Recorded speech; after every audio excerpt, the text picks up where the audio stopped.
오늘 우리에게 주시는 하나님 말씀은 요한복음 7장 37절에서 52절까지의 말씀입니다. 요한복음 7장 37절에서 52절까지의 말씀을 봉독하겠습니다. 명절 끝날 곧 큰 날에 예수께서 서서 외쳐 이르시되 누구든지 목마르거든 내게로 와서 마시라. 나를 믿는 자는 성경의 이름과 같이 그 배에서 생수의 강이 흘러나오리라 하시니 이는 그를 믿는 자들이 받을 성령을 가리켜 말씀하신 것이라. 예수께서 아직 영광을 받지 않으셨으므로 성령이 아직 그들에게 계시지 아니하시더라. 이 말씀을 들은 무리 중에서 어떤 사람은 이 사람이 참으로 그 선지자라 하며 어떤 사람은 그리스도라 하며 어떤 이들은 그리스도가 어찌 갈릴리에서 나오겠느냐. 성경에 이르기를 그리스도는 다윗의 씨로 또 다윗이 살던 마을 베들레헴에서 나오리라 하지 아니하였느냐 하며 예수로 말미암아 무리 중에서 쟁론이 되니 그 중에는 그를 잡고자 하는 자들도 있으나 손을 대는 자가 없었더라. 아랫 사람들이 대제사장들과 바리새인들에게로 오니 그들이 묻되 어찌하여 잡아오지 아니하였느냐. 아랫 사람들이 대답하되 그 사람이 말하는 것처럼 말한 사람은 이때까지 없었나이다 하니 바리새인들이 대답하되 너희도 미혹되었느냐.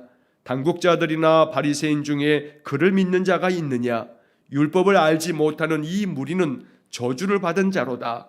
그 중에 한 사람 곧 전에 예수께 왔던 니고데모가 그들에게 말하되 우리 율법은 사람의 말을 듣고 그 행한 것을 알기 전에 심판하느냐. 그들이 대답하여 이르되 너도 갈릴리에서 왔느냐. 찾아보라. 갈릴리에서는 선지자가 나지 못하느니라 하였더라. 아멘. 자, 오늘 읽은 요한복음 7장 37절에서 이 52절의 이 말씀이 우리에게 주시는 복음이 되길 원하고 또 이 말씀을 통해서 하나님께서 우리에게 명하시는 주의 뜻을 우리가 이 아침 깨닫게 되기를 원합니다. 자, 본문의 말씀을 이제 한 구절씩 살펴보면 먼저 37절의 말씀에 명절 끝날 곧 큰 날에 예수께서 서서 외쳐 이르시되 누구든지 목마르거든 내게로 와서 마시라.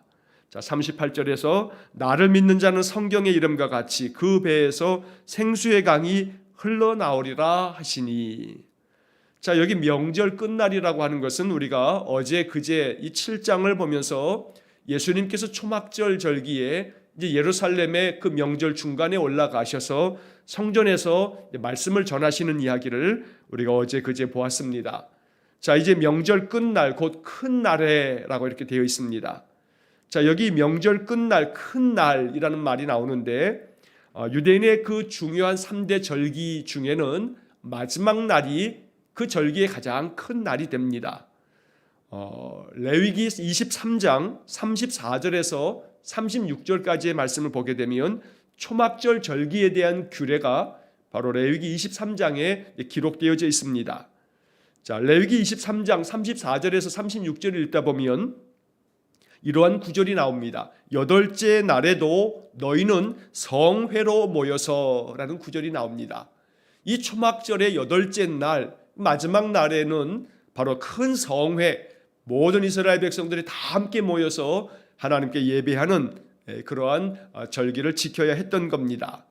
또한 민수기 29장 35절의 말씀에 보면 이러한 절기들을 지킬 때마다 여덟째 날에는 장엄한 대회로 모일 것이요 라고 하는 그런 구절이 나옵니다.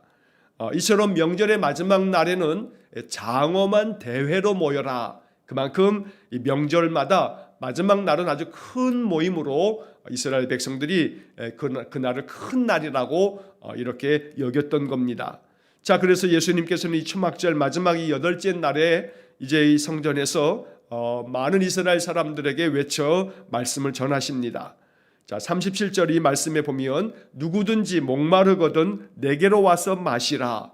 38절 나를 믿는 자는 성경의 이름과 같이 그 배에서 생수의 강이 흘러나오리라. 여러분, 이 말씀이 주님께서 이 초막절 이 절기의 마지막 대회 큰 모임에서 이스라엘 백성들에게 주신 복된 말씀입니다. 이것이 복음입니다. 누구든지 목마르거든 내게로 와서 마셔라. 이 말씀은 예수님께서 이사야 선지자가 우리에게 전해주신 이사야서 55장 1절의 말씀을 연상하게 하는, 주님께서 그 말씀을 또 인용하시면서 말씀하신 것이라고 말할 수가 있습니다. 자, 이사야 55장 1절에 이러한 말씀이 기록되어 있습니다. 오호라 너희 모든 목마른 자들아 물로 나오라. 돈 없는 자도 오라. 너희는 와서 사 먹되 돈 없이 값 없이 와서 포도주와 젖을 사라 라고 하는 말씀이 나옵니다. 모든 목마른 자들아 물로 나오라. 바로 이것이 이사야 55장 1절에 기록된 말씀입니다. 자, 여기 37절에서 예수님 말씀하신 것이 바로 이사야 선지자가 말씀하신 것을 주님께서 다시 이 복음을 들려주고 있는 겁니다. 하나님께서 이사야를 통해서 말씀하신 것처럼 누구든지 목마른 자들은 다 내게로 오라. 그리고 내게서 와서 내게 마셔라 라고 이렇게 주님 말씀하고 계십니다. 자, 38절의 말씀에서 나를 믿는 자는 성경의 이름과 같이 그 배에서 생수의 강이 흘러나오리라. 예수 그리스도를 믿는 사람들에게는 주님께서부터, 주님으로부터 흘러나오는 그 생수의 강을 그들이 마시며 영생하도록 흐르는 그 샘물로 인하여 하나님의 은혜를 누리게 된다고 주님 말씀하고 계시는 겁니다. 자, 이 38절을 우리는 믿어야 합니다. 이게 주님의 약속의 말씀입니다. 나를 믿는 자는 바로 그 배에서 생수의 강이 흘러나오리라. 여기서 그 배에서라고 하는 것은 학자들마다 좀 해석하는 의견이 다릅니다. 어떤 학자들은 그 배에서라고 하는 것은 예수 그리스도를 말하는 것이다. 그래서 예수 그리스도에게서 생수의 강이 흘러나온다라고 이렇게 이 본문을 해석하는 경우도 있고, 또 그 배에서 생수의 강이 흘러나온다라고 하는 것은 바로 성령께서 그 믿는 자에게 충만하게 임함으로 말미암아 그 성령으로부터, 그 사람 심령에서부터 내주하신, 임재하신 성령으로부터 늘 생수의 강이 흘러넘친다라고 하는, 바로 성령을 받은 사람, 그래서 그 성령으로부터 바로 하나님의 은혜가 흘러나온다라고 이렇게 해석하는 경우도 있습니다. 자, 그래서 우리는 그 다음 39절의 말씀을 보면 이는 그를 믿는 자들이 받을 성령을 가리켜 말씀하신 것이라. 바로 나를 믿는 자는, 예수님을 믿는 사람들은 성령을 받을 것이다 라고 하는 그런 말씀의 뜻이라고 바로 사도 요한은 39절에서 예수님의 이 말씀을 해석해 주고 있는 것입니다. 자, 그러면서 39절의 그 중간에 보면 가로가 쳐져 있습니다.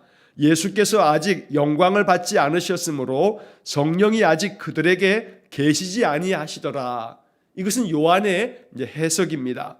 예수님께서 아직 부활하셔서 승천하시고 난 후에 그 약속하신 보혜사를, 그 성령을 우리에게 보내어 주시는데 아직 영광을 받지 않으셨으므로, 이것은 예수님께서 십자가에 돌아가시고 아직 부활하신 그러한 이후가 아니기 때문에 성령이 아직 그들에게 임하지 않은 그러한 것이다 라고 이렇게 설명을 해주고 있는 것입니다. 그래서 결국 38절에서 나를 믿는 자는 성경의 이름과 같이 그 배에서 생수의 강이 흘러나오리라. 바로 이것은 예수 믿는 자들에게 주실 성령을 말씀하고 계신 것이다 라고 이렇게 우리가 볼 수 있는 것입니다. 여기서 우리는 이 37절과 38절을 마음에 믿고 주님께서 이 말씀을 통해서 우리에게 명하시는 이 말씀에 순종해야 합니다. 그 명령이라고 하는 것은 다름 아닌 누구든지 목마르거든 내게로 와서 마시라 라고 말씀하고 있습니다. 여기서 결국 중요한 것은 영적인 목마름이 우리에게 있어야겠다는 겁니다. 영적인 목마름이 없으면 주님께로 나아오지 않습니다. 영적인 목마름이 있는 자만이 주님께로 나아가서 주님 주시는 이 생수의 강을 마시게 되는 것입니다.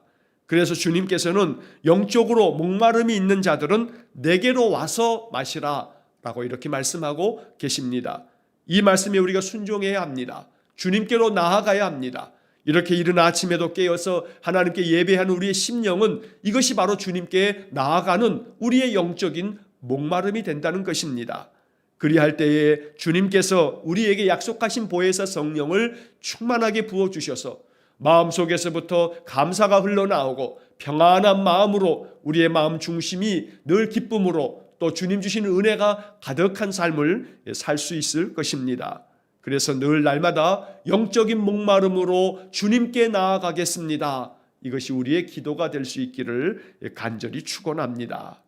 자, 그 다음 이어지는 40절의 말씀에 보면 이 말씀을 들은 무리 중에서 어떤 사람은 이 사람이 참으로 그 선지자라 하며 41절 어떤 사람은 그리스도라 하며 어떤 이들은 그리스도가 어찌 갈릴리에서 나오겠느냐 42절 성경에 이르기를 그리스도는 다윗의 씨로 또 다윗이 살던 마을 베들레헴에서 나오리라 하지 아니하였느냐 하며 자, 이 40절에서 42절까지의 말씀은 예수님 말씀을 들으면서 많은 사람들의 마음속에 여러 가지 생각들이 떠오르면서 저마다 다 자, 저분은 그리스도시구나 라고 하는 사람도 있고 어떻게 그리스도가 갈릴리에서 날 수가 있겠느냐 하고 반대하는 사람도 있고 아, 저분은 바로 모세가 말씀하셨던 그 선지자다 라고 이렇게 이야기하면서 분분한 의견을 가지고 예수님에 대한 그런 추측을 하고 있는 모습을 보게 됩니다.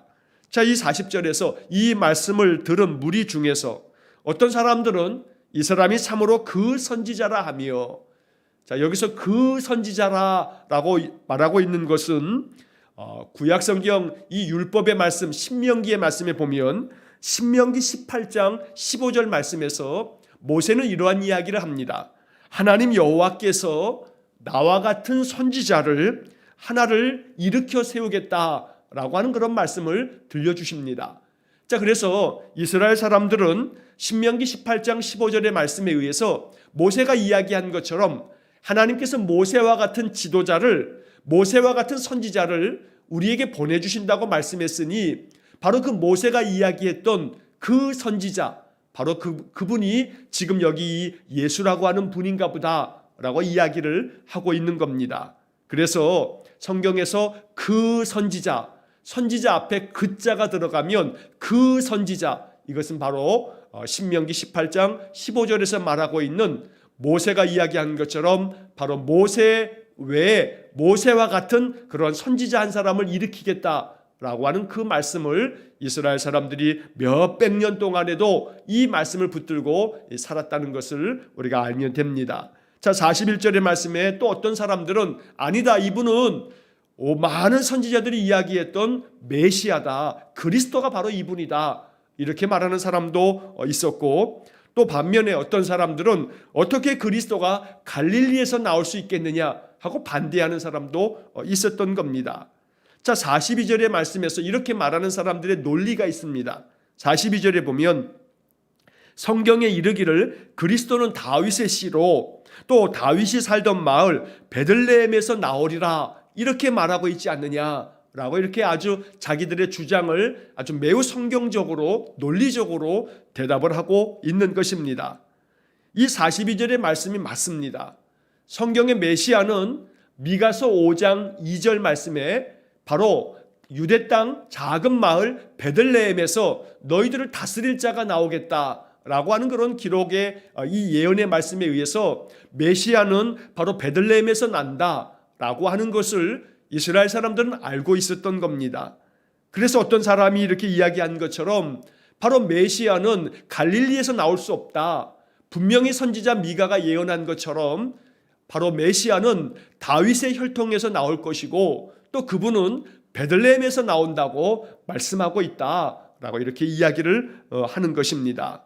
여기서 이 사람들은 예수님께서 태어나신 곳이 베들레헴이라고 하는 것을 알지 못하기 때문에 이러한 이야기를 하는 겁니다. 예수님께서 베들레헴에서 나셨다가 바로 헤롯 대왕이 많은 아이들, 남자 아이들을 죽이라고 하는 명령 때문에 이 예수님의 부모인 요셉과 마리아가 애굽으로 피신했다가 그 헤롯 대왕이 죽고 난 다음에 저 북쪽의 갈릴리 주변 나사렛에서 그가 예수님께서 쭉 성장하셨기 때문에 사람들은 예수님이 나사렛 사람이라고만 생각을 했지 베들레헴에서 태어났다라고 하는 것을 그들은 알지 못했던 겁니다. 그래서 이런 이야기를 하고 있는 겁니다. 자, 그래서 43절의 말씀에 보면 예수로 말미암아 무리 중에서 쟁론이 되니, 사람들이 계속해서 서로 자기 생각을 주장하면서 말다툼을 지금 벌이고 있는 겁니다. 자, 44절에 그 중에는 그를 잡고자 하는 자들도 있으나 손을 대는 자가 없었더라. 어제도 말씀을 나누었던 것처럼 예수님을 잡아 죽이려고 하는 그런 사람들이 예수를 잡아다 옥에 가두려고 했지만 그럴 수가 없었습니다. 왜냐하면 하나님께서 이 가운데 개입하고 계시고 섭리하고 계시기 때문에 그랬던 겁니다. 이 초막절이 지나고 한 6개월쯤 지나면 유월절을 맞이하게 되는데, 예수님께서는 그 유월절에 붙잡히셔서 십자가에 달려 돌아가시게 됩니다. 하나님의 뜻 가운데 아직은 때가 아니기 때문에 하나님께서 예수님을 잡으려고 온 사람들이 무서워서라기보다는 하나님께서 아직 때가 아니시기 때문에 그들의 손을 붙들고 계셨던 것입니다. 그래서 손을 대는 자가 없었다라고 이렇게 말씀하고 있습니다.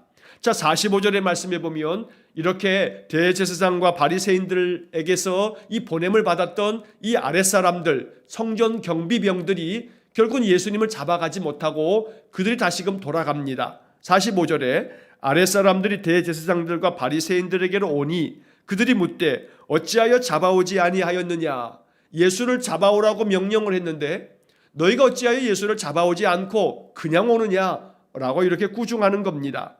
자, 46절에 이어지는 말씀에 아랫사람들이 대답하되 그 사람이 말하는 것처럼 말한 사람은 이때까지 없었나이다. 예수를 잡으러 갔던 이 성전의 경비병들이 예수님 말씀을 듣고서 야, 저분처럼 말하는 랍비가, 그런 선생이 지금까지는 없었다 하면서 이 성전 경비병들도 아마 마음에 감동을 받은 것 같습니다. 그래서 이렇게 이야기를 하는 겁니다. 그 사람처럼 말하는 사람들을 우리가 지금까지 본 적이 없습니다 라고 이렇게 이야기를 하는 것입니다. 자, 이에 대해서 47절의 말씀에 보면 바리새인들이 대답하되 너희도 미혹되었느냐, 너희도 그 예수라고 하는 그 사람에게 너희들도 속아 넘어갔느냐, 이렇게 이야기를 하면서 48절에 당국자들이나 바리새인 중에 그를 믿는 자가 있느냐, 너희들 잘 판단해 봐라. 이 산헤드린 공회에 있는 모든 공회원들, 율법에 정통하고 하나님 말씀에 깊이 그 말씀대로 살아가는 이 산헤드린 공회 사람들 중에 어떤 사람이 바로 저 예수에게 나아가 그 예수를 따르는 자가 있느냐, 그를 믿는 자가 누가 있느냐라고 이렇게 말을 합니다. 자, 여기 48절의 이 말씀을 통해서는 이 산헤드린 공회의 대제사장들과 바리새인들은 자기들만이 정통하고 자기들만이 모든 율법을 가장 잘 알고, 그래서 어떤 사사로운 미혹된 말을 하는 자들의 그 말에 유혹되어서는 안 된다고 지금 주장을 하고 있는 것입니다. 그러면서 그 다음 이어지는 49절의 말씀에서 이런 말도 덧붙입니다.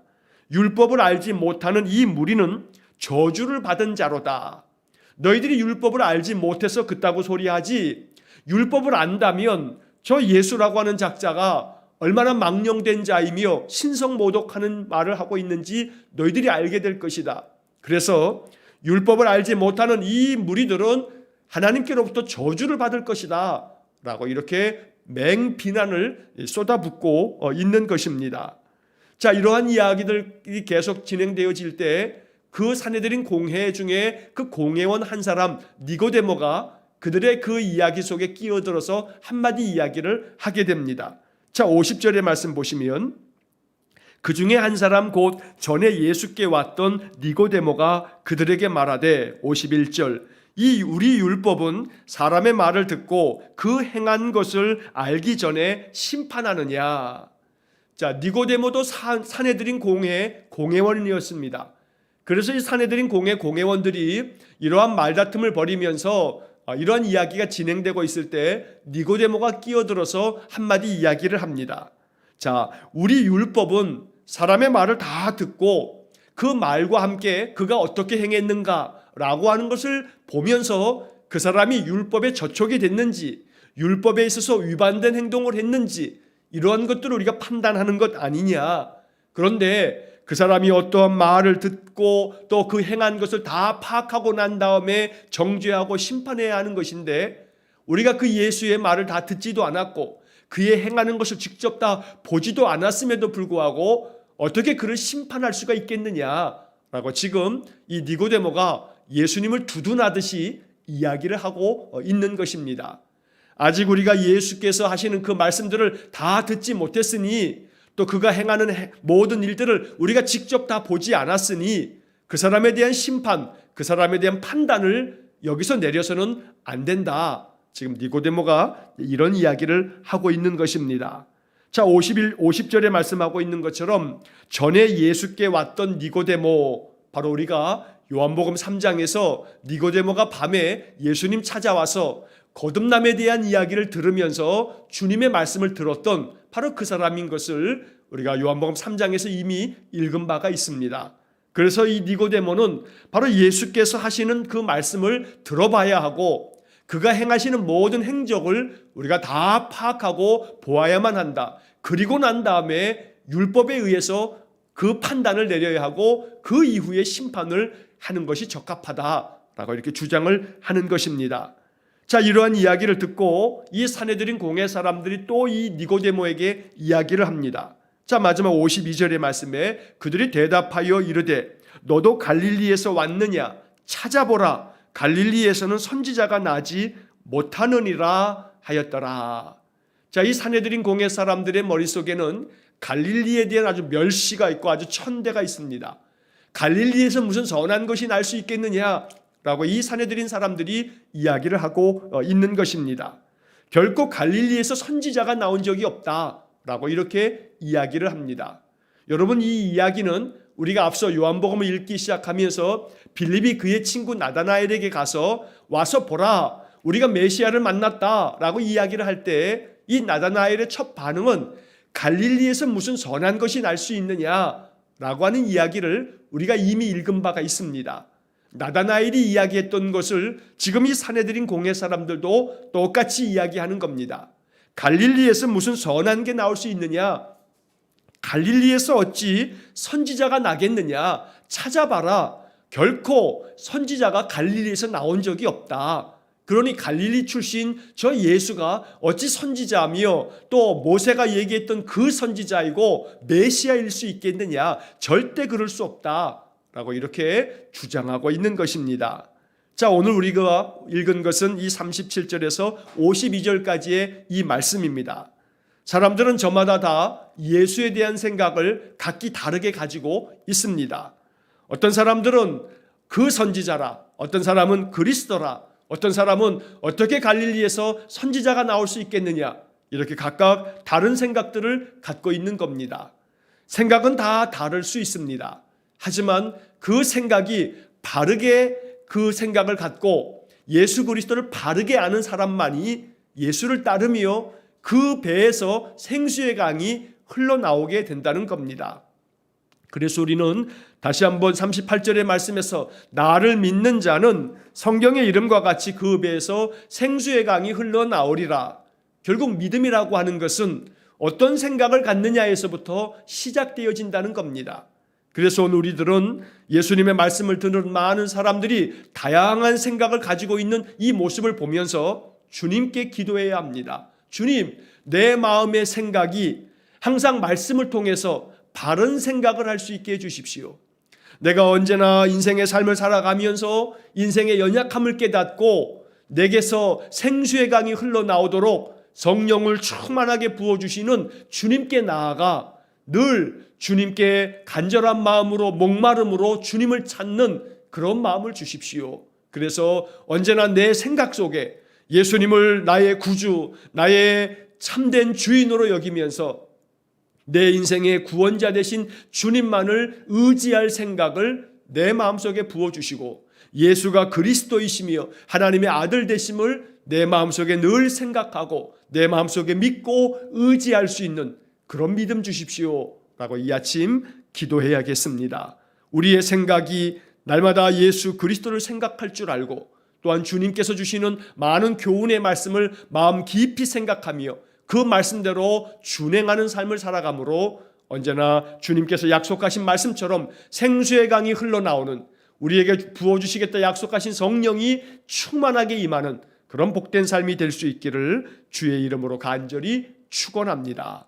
자, 초막절에는 유대인들이 지키는 많은 그러한 이 절기의 특징 중에 하나가 이 유대인들은 이 초막절이 되게 되면 바로 실로암 연못에 가서 그 물을 길어다가 제단에 부으면서 이렇게 하나님께 예배하는 그러한 의식을 행했습니다.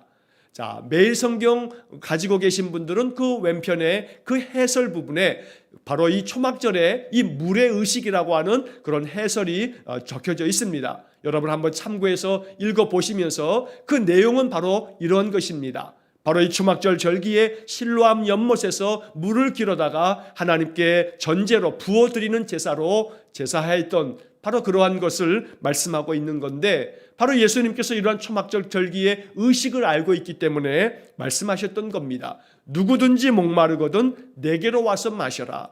너희들이 초막절에 저 실로암 연못에서 물을 떠다가 하나님께 드리는 이 의식만 행하지 말고, 누구든지 영적인 목마름이 있는 사람들은 내게로 와서 내가 너희들에게 부어줄 성령을 받으라 라고 말씀하고 있는 것입니다. 오늘도 영적인 목마름으로 하나님께 예배하는 우리의 삶 속에 하나님께서 약속하신 보혜사 성령을 충만하게 부어주심으로 오늘 한 날도 성령의 능력 가지고 사는 그런 복된 하루가 될 수 있기를 주의 이름으로 간절히 축원합니다. 기도하겠습니다. 사랑과 자비가 풍성하신 하나님, 날마다 주님을 찾아 나와 목마른 심정으로 주님의 은혜를 구할 때에 우리에게 약속하신 보혜사 성령을 충만하게 부어주시기를 간절히 원합니다. 누구든지 목마르거든 내게로 와서 마시라 말씀하셨으니 주님, 영적인 목마름을 가지고 주님을 찾습니다.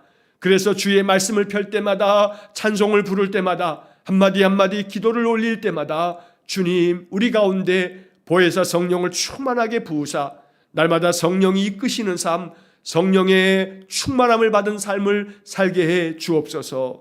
그리하여 날마다 우리의 생각에 주의 영을 부어주심으로 우리의 마음이 늘 바른 생각으로 예수님 주시는 마음으로 인생을 살아가며 어떤 일을 만나도 늘 주님께서 어떻게 하실까 생각하면서 주님의 마음을 가지고 인생을 사는 우리 성도들 되게 해 주옵소서. 그리하여 날마다 성령 충만한 삶을 통해서 우리의 인생의 삶이 복되고 형통함을 경험하는 은혜를 내려 주옵소서. 오늘도 한날의 삶을 주님께 의탁하오니 이 하루를 사는 동안 성령께서 우리의 마음 심령에서부터 솟아나오는 생수의 강이 우리의 마음의 평안과 감사와 기쁨과 형통의 은혜를 충만하게 누리는 복된 하루가 되게 하여 주옵소서. 한날의 모든 것을 주님께 의탁하오며 예수님 이름으로 기도하옵나이다. 아멘. 우리 구주 예수 그리스도의 은혜와